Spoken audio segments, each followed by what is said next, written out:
నమస్తే, welcome to our channel. నేను మీ పద్మావతి. ఈరోజు మనతో పాటు ప్రముఖ ఆధ్యాత్మికవేత్త, జ్యోతిష్య బ్రహ్మ, వాస్తు పండితులు బ్రహ్మశ్రీ ఉమామహేశ్వర సిద్ధాంతి గారు ఉన్నారు.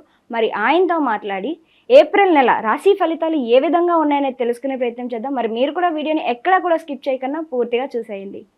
నమస్కారం గురుగారు. ఆయుష్మాన్ భవ. గురుగారు, ధనుసు రాశి వారికి ఏప్రిల్ నెలలో ఎటువంటి ఫలితాలు కలగబోతున్నాయి? దాంతోపాటుగా వీరు ఎటువంటి పరిహారాలు చేసుకోవాలంటారు? అసలు ధనస్సు రాశి కోదండ మేనర్యోర్ మంత్రి అంటే ధనస్సు రాశికి మీనరాశికి ఆధిపత్యాన్ని వహించింది గురుగ్రహం. గురువుగారు శుభదాయకుడైనటువంటి వాడు.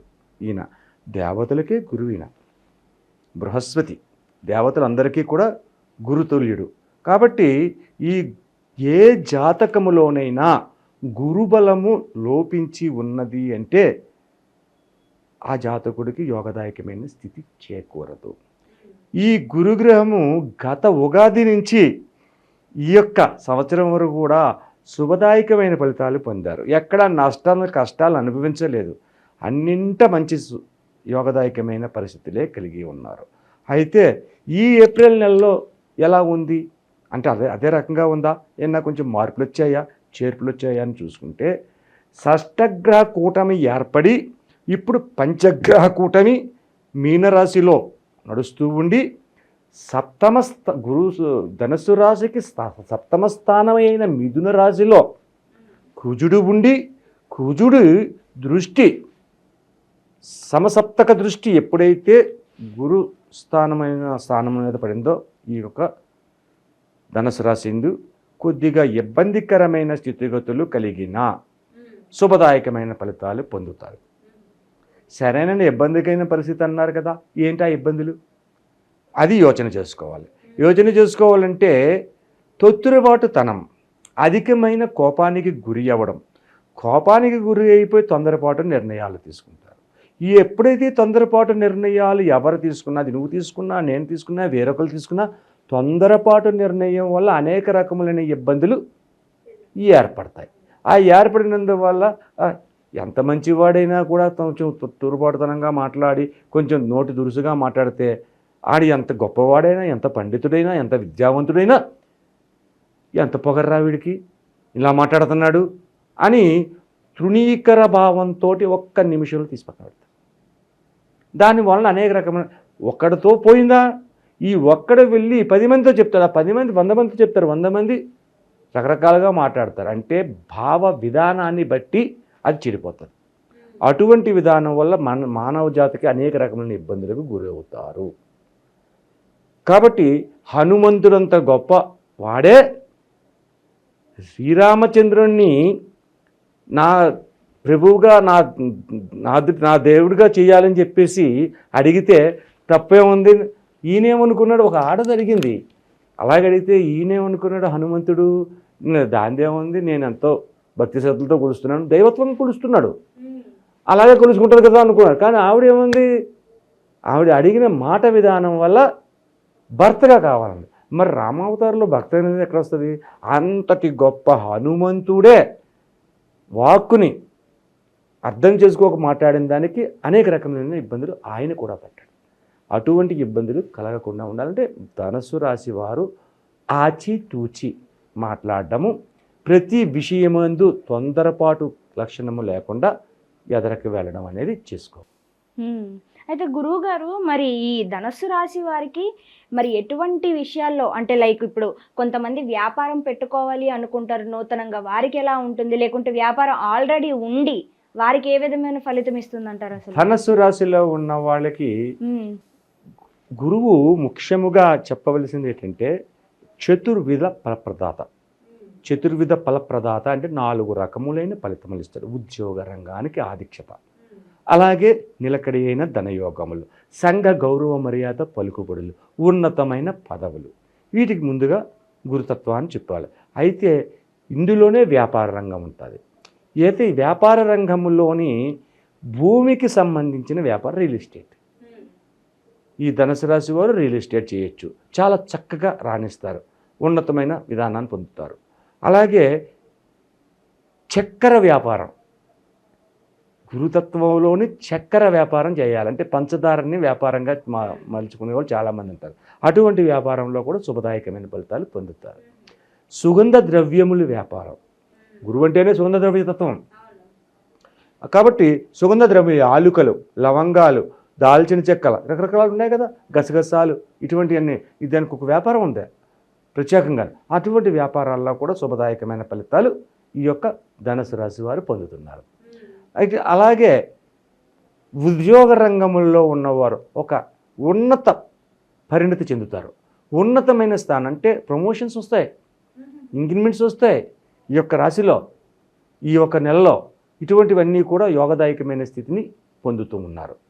అయితే ఎంతటి యోగదాయకమైన స్థితిగతులు పొందినా కూడా తొత్తురుపాటుదనము లేకుండా కోపతాపములు తగ్గించుకుని కొంచెం ముందుకు వెళితే అత్యధికమైన శుభ ఫలితాలు ఈ ధనుసు రాశి వారు ఇప్పుడు పొందుతారు. సరేనండి, కోపతాపాలు ఎక్కువగా వస్తున్నాయి, వివాహ విధానాలు ఏమైనా చేస్తున్నారా?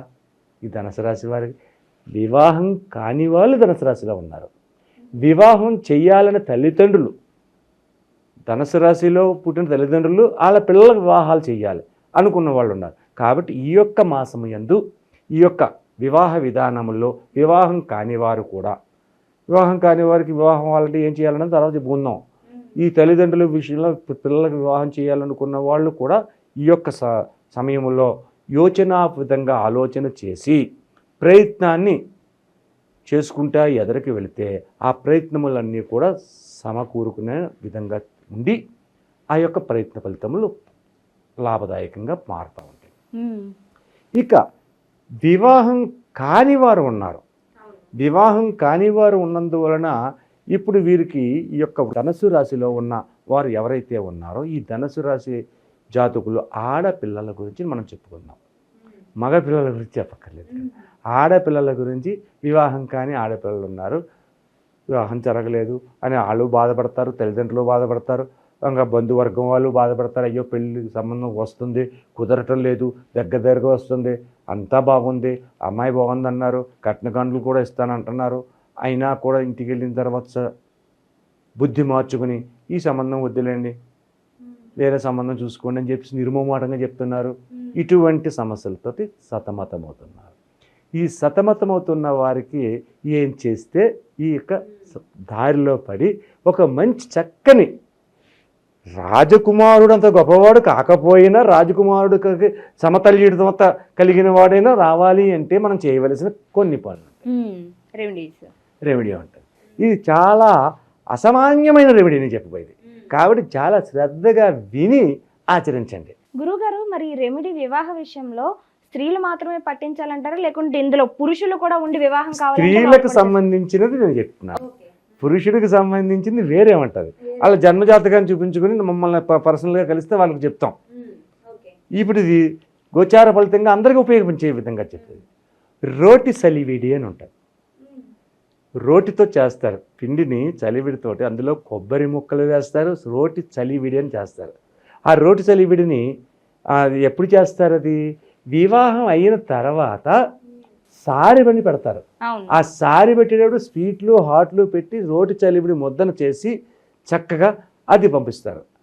అది పెడితే ఆ సారి పెట్టిన పట్టుకెళ్తారు. కానీ అదే రోటి చలివిడి వివాహం కాని వారు తీసుకుని చేయించి అందులో కొబ్బరి వేయాలి, బెల్లం వేయాలి, ఏదో వేస్తారు. ఇంకా దానికి చాలా టేస్టీగా కూడా ఉంటుంది అది, ఆ రోటి చలివిడి. ఆ చలివిడిని తయారు చేసి ఈ మాత్రం ముద్ద ఒక ఉండకనే చేయాలి. అది ఒక సున్నుండలాగా టైపులో తయారవుతుంది, మెత్తగా ఉంటుంది. చాలా ఈ మాత్రం ఉండాలి, బొత్తిగా ఇంత కాదు, కొద్దిగా ఈ మాత్రం చేతిలో పెడితే పట్టాలి అన్నట్టుగా ఉండి ఆ ఉండల చేయాలి. ఆ ఉండల చేసి చక్కని అరటిపళ్ళు, 2 అరటిపళ్ళు, 2 తమలపాకులు, 2 తమలపాకుల్లో ఈ రోటి చలివిడి 2 అరటిపళ్ళు వేసి పెద్దలైన వారి వంటి వివాహం అయినటువంటి పెద్దలైన వారు ఆడవారు ఉంటారు, ఆడవారి దగ్గరికి పిలిచి ఇంటికి ఒక 11 మందిని పిలిచి భోజనం పెట్టి వాళ్ళకి మీకు వీలైతే రవికిల గుడ్డ కూడా ఒకటి అందులో పెట్టి ఈ 11 మందికి వాయినాన్ని ఇవ్వాలి. అరటిపళ్ళు 2 పెట్టాలి, 2 తమలపాకులు పెట్టాలి, ఒక ఒక్క పెట్టాలి, ఈ రోటి చలివిడి పెట్టాలి. ఈ రోటి చెలుబడి పెట్టి వారి చేతుల్లో పెట్టి వాళ్ళ కాళ్ళకి మొక్కాలి. వాళ్ళ కాళ్ళకు మొక్కితే ఇలా 11 మందికి భోజనాన్ని పెట్టి ఇలాంటి రోటి చెలుబడిని పెడితే వివాహం కాని ధనస్సు రాశి వారిలో ఉన్న వారి గురించి నేను చెప్తున్నాను. వివాహం కాని ఆడపిల్లలు ఎవరైతే ఉన్నారో చక్కగా వివాహం కుదరడం జరుగుతుంది. ఎటువంటి దోషములు ఉన్నా కూడా తొలగి యోగదాయకమైన శక్తిని కలిగి చక్కటి వరుడు వీళ్ళకి సమకూరుతాడన్నది అక్షర సత్యం. అయితే గురువు గారు ఇదంతా ఎలా చేయాలో వివరించారు, కానీ ఏ రోజు చేయాలో చెప్పలేదు ఇంతకీ. ఇది ఏ రోజు నాడు అంటే గురువారం నాడు చెయ్యండి. గురువారం నాడు చేస్తే యోగదాయకమైన స్థితిని పొందుతారు. ఇది గురుతత్వానికి సంబంధించింది కాబట్టి ఈ గురువారం నాడు. ఇంకొక విషయం ఏంటంటే చక్కగా మీరు చేసిన తర్వాత మీ వివాహం ముహూర్తకాలం పెట్టింది కూడా అలా అబ్జర్వ్ చేసుకుంటే ఆ గురువారం వస్తుంది. మ్యాక్సిమం ఆ గురువారం వస్తుంది. అది కూడా చూసుకోవచ్చు మీరు. అంత రకం అవుతుంది. సరే, ఇది వివాహం కాని వారికి వివాహం అవడం గురించి చెప్పుకున్న రెమెడీ. తదుపరి ధనస్సు రాశిలో ఉన్నవారు 50 మంది చేయవలసిన వేరే రెమెడీస్ ఉంటాయి. మరి చేయాలి కదా. సోదాయకంగానే ఉన్నది. ఇంకా కోపతాపాలు పెరుగుతున్నాయని చెప్పాను కదా. దానివల్ల తొందరపాటు నిర్ణయాలు తీసుకుంటున్నారు కదా. ఆ తొందరపాటు నిర్ణయాల వల్ల ఉన్నటువంటి మంచితనాన్ని కోల్పోయి తొత్తురుపడుతనానికి గురైనంత పాపాన్ని 10 మంది 10 మాటలు చెప్పుకునే పరిస్థితి వస్తుంది కదా. అది తొలగాలి కదా. అది తొలగాలంటే ఈ ధనుసు రాశి వారు ఏమి చేస్తే తొలుగుతుంది అన్న దాంట్లో శివాభిషేకాన్ని చేపించండి. ధనస్సు, మకర, కుంభ, మీనరాశులకి శివతత్వాన్నే తీసుకోవాలి. శివాభిషేకాన్ని చేపించండి. ఈ శివాభిషేకంలో చేసేటప్పుడు చక్కగా చెరుకు రసములో కలిపి చేయను. పచ్చకర్పూరాన్ని కూడా అభిషేక జలంలో కలపడం అనేది చెయ్యాలి. అలాగే నల్ల ద్రాక్ష పళ్ళు కానీ అల్ల నేరేడు పండు కానీ ప్రసాదంగా చెల్లించాలి. అంటే ప్రసాదంగా అది చెల్లించమన్నాం కదా అని చెప్పి ఆ 2 కాదు. కొబ్బరికాయ కొట్టండి, అరటిపళ్ళు పెట్టండి, యాపిల్ పళ్ళు పెట్టండి, అలాగే ద్రాక్ష పళ్ళు కూడా నివేదనగా చేయండి. చేయించిన తర్వాత ఆ యొక్క ప్రసాదాన్ని ఒక 4-5 మీ చేతుల మీదుగా చేస్తే దోష పరిహారాలు తొలగి యోగదాయకమైన స్థితిని ఈ ధనుసు రాశి వారు పొందగలరు. అలాగే ఈ యొక్క ధనుసు రాశి వారికి ఆదాయ వ్యవహారాలు, రాజపూజ్య వ్యవహారాలు కూడా ఉన్నాయి.